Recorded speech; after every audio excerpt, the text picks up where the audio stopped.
Si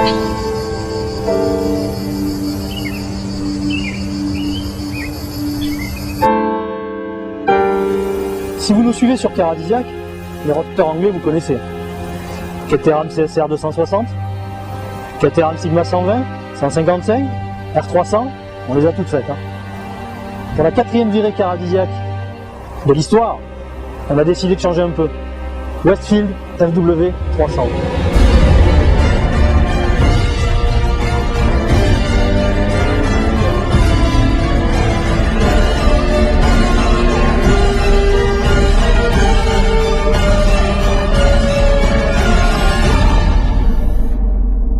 Bon, je suis d'accord, ça ressemble à une Caterham. C'est pareil, mais c'est pas pareil. Pas vraiment. Regardez déjà la forme générale. Grossièrement, c'est la même. C'est beaucoup plus travaillé. Il y a des renflements, il y a des ouvertures. C'est beaucoup plus travaillé. Pareil pour l'intérieur. Quand vous avez l'intérieur, c'est quand même beaucoup plus chouette. Bon, le problème, c'est du simili-cuir. Si vous y allez en short, ça va sentir le poulet. Sinon, grosse différence là-dessous. Ben, c'est pas de l'alu comme sur la Caterham, c'est du polyester.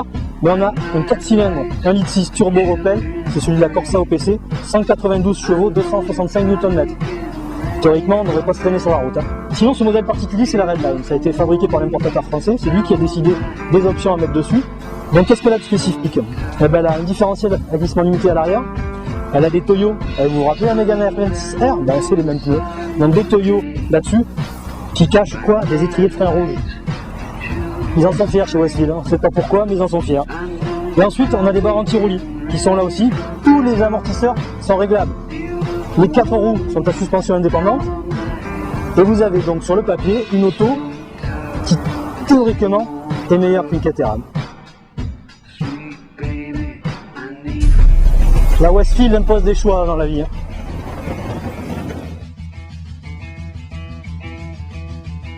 Bon, on pose là.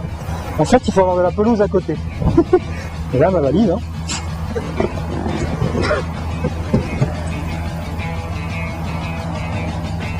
Alors, il faut faire des choix. C'est ou madame, ou la valise. Pour moi, le choix est fait. C'est la valise.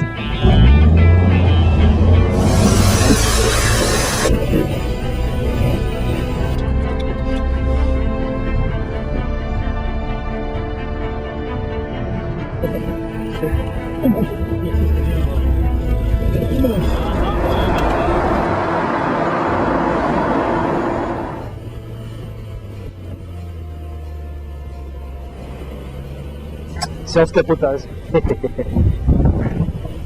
Règle numéro 1, virer les portes.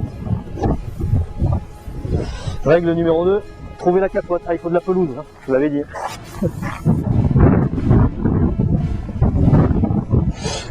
Alors. Oh, c'est du camping.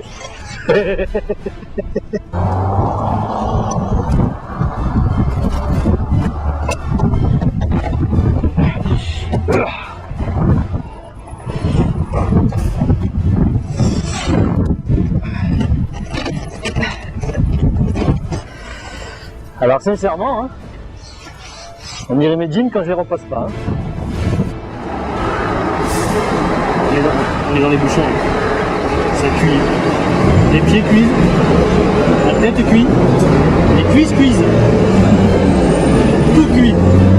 Quand elle a décidé de se donner, elle donne beaucoup. Et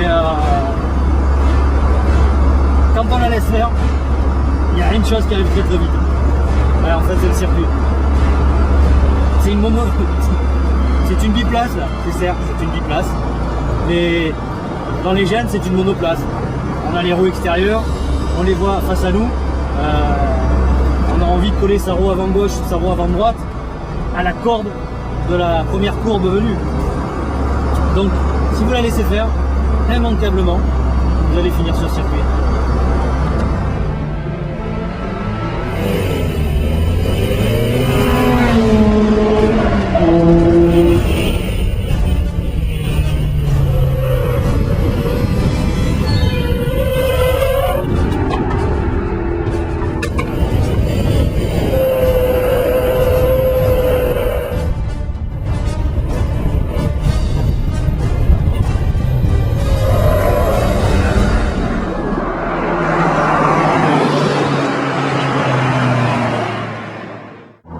on a tiré plusieurs enseignements de cette Westfield FW300.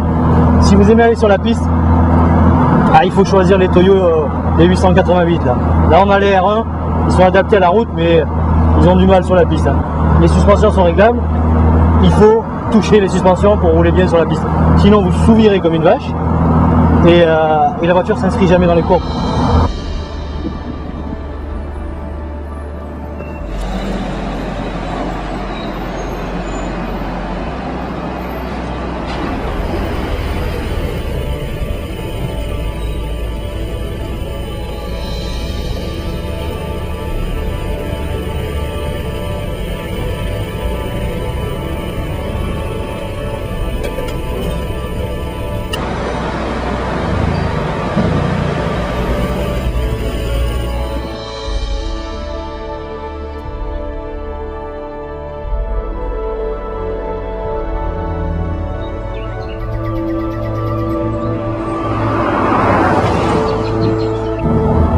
Voilà, pour faire acheter à 1200 €, c'est clair que la majorité des gens iront vers un autre produit. Hein. Roadster 377 Nissan, BMW Z4, voilà.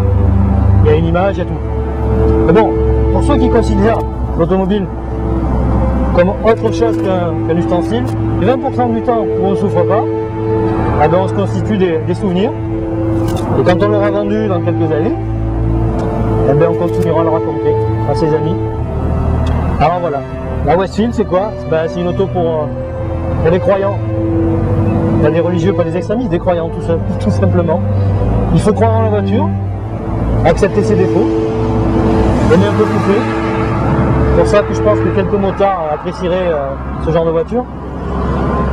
La Westfield, 80% du temps c'est pénible, et les 20% du temps c'est le panard.